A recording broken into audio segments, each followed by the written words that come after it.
نحمده ونصلي على رسوله الكريم أما بعد فأعوذ بالله من الشيطان الرجيم بسم الله الرحمن الرحيم مالك يوم الدين صدق الله العظيم. د سوره فاتحه ترجمه او تفسیر موږ بیان کړو تر مالک یوم الدین پورې. مالک تفسیر موږ پرون ذکر کړو. نن دا ذکر کوو چې مالک یوم الدین چې دا یوم چاته وای المر ختلو نوانچا تر غروب آفتاب پورې دیتا یوم وای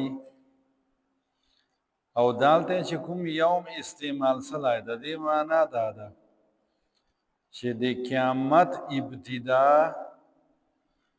د جهنميانو جنت تتلل جنتیانو جنت تتلل دور ټیم چوي.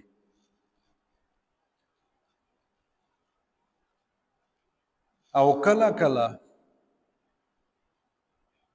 دا یوم نا سختی مراد کیږي. چمانا یعنی اغا سختی رواجه والمالک چوکتا اللہ تعالی دین وال تفسیر خوشاته کو کنه خو مالک یوم الدین اغا رواج چې اغا ډیره سخته ده. چرانګه سخته رواج ده دا به په خپل ځبان دي ان شاء الله به بیانو. دا یوم التفسیر پورس الله تعالی فرمای مالک یوم الدین. دین معنا چه؟ دین معنا الجزاء علی الاعمال والحساب بها.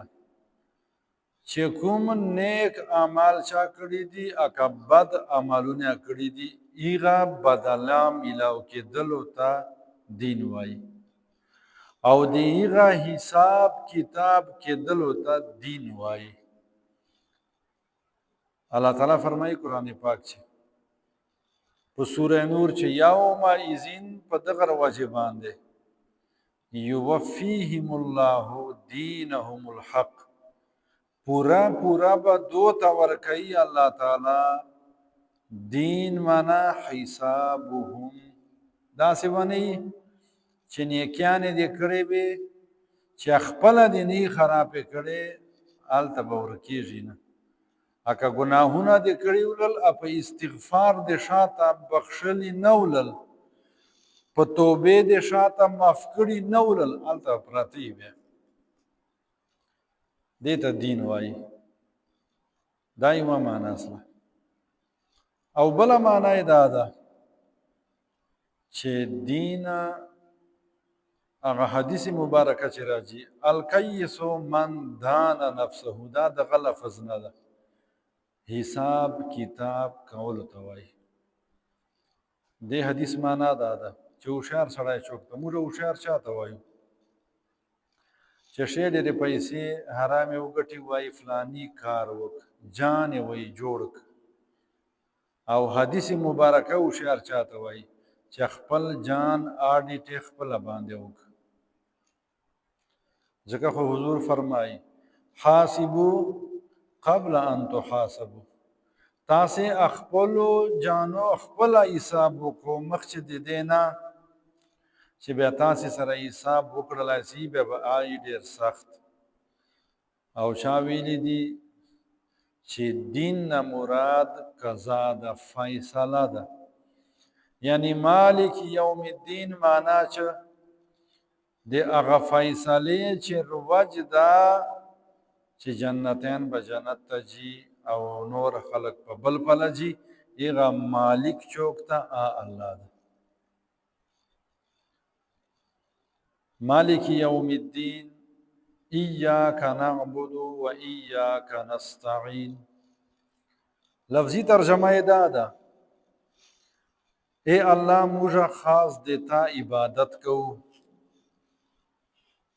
او خاص لتا نه موږ امداد غواړو.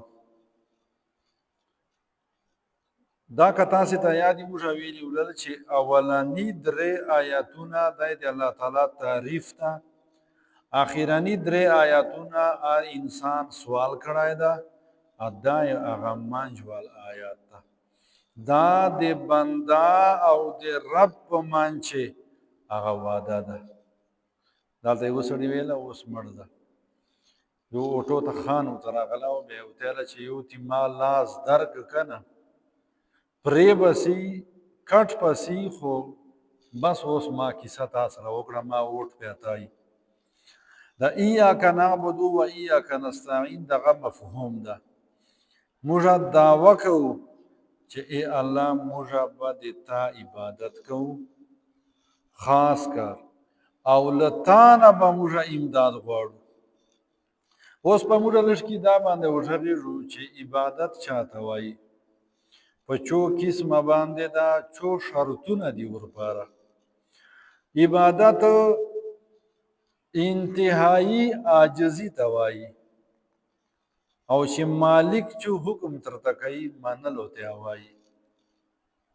او امام ابن تیمیه فرمایي رحمه الله العبادة اسم جامع لكل ما يحبه الله ويرضاه من الاقوال والاعمال الظاهره والباطنه. ودا یو داسې اسم چې جمع کوونکی د هغه ټولو شیانو لره چې الله تعالی ته خوند ورکوي او په راضي کېږي. که خبرې دي، که کار کول دي، که پټ دي، که ښکاره دي، دې ته عبادت وایي. عبادت په دوه قسمه باندې ده. یو عبادت خاصه دی، عبادت خاصه چې صرف او صرف الله تعالی د پاره کېږي، بل څوک په شریک کوي نه، لکه لمونځ ده، روزه ده، زکات ده، حج ده، سجده ده، قرباني ده، نظر ده وغیره. او دوم نمبر باندې عبادت عامه دي چې د الله تعالی رضا د پاره کېږي، لکه رښتیا ویل دي، د والدینو خدمت کول دي، حلال رزق ګټل دي، یو سړی یو مسلمان بیمار ده هغه بیمار پرسی کول دي، خلکو سره په خوږې ټنډې میلاو کېدل دي، او هغه نه بعده یو بوټي لګول دي.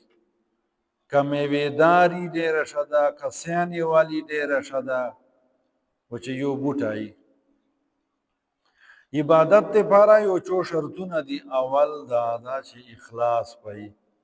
پښتو چې اخلاص معنا ده چې دکلاوه به نه وي، چې چا دپاره به دا کار نه وي. بله دا ده چې د پیغمبر صلی الله علیه وسلم په طریقې به وي. او بله دا ده چې نیت به دې دا وي چې الله تعالی راضي سي. الله تعالی فرمایي په سورة الزاریات چې وما خلقت الجن والانس الا لیعبدون، چې ما نه دي پیدا کړي دا پیران او دا انسانان، خو ما خپل عبادت لپاره پیدا کړي دي. اوس تاسې په دا دوه قسمه عبادتو باندې سوچ وکړو، یعنی لمونځ به کوي، زکات به ورکوي، حج به کوي، روزه به لري. بل قسم عبادتونه رښتیا به وایي، والدینو خدمت به کوي، حلال رزق به ګټي، هغه نه بعده بیمارانو بیمار پرسی به کوي، خلکو سره به په کښلې ټنډې باندې میلاو کېږي. الله تعالی فرمایي ما خو خلک دې پره پیدا کړي دي، ترخې ټنډې موږ خپله پیدا کړي دي. نو ایاک نعبدو، ای الله موږ خاص دیتا عبادت کوو، و ایاک نستعین، او موږ طلب کوو امداد او تایید او توفیق خاص لتانا. دا هغه د بنده او د الله په منځ کې هغه داسې وبوله پښتانه وتي چې کاڼی ده، دا هغه خبر ده، خو د خبر په خولې باندې سوکه ده، دا خبره باندې تګ د مشکل خو چا دپاره مشکل ده چې اراده یې نه کړې چې اراده وکړي بیا هیڅ مشکلات نشته دي باقي به انشاءالله بیا وایو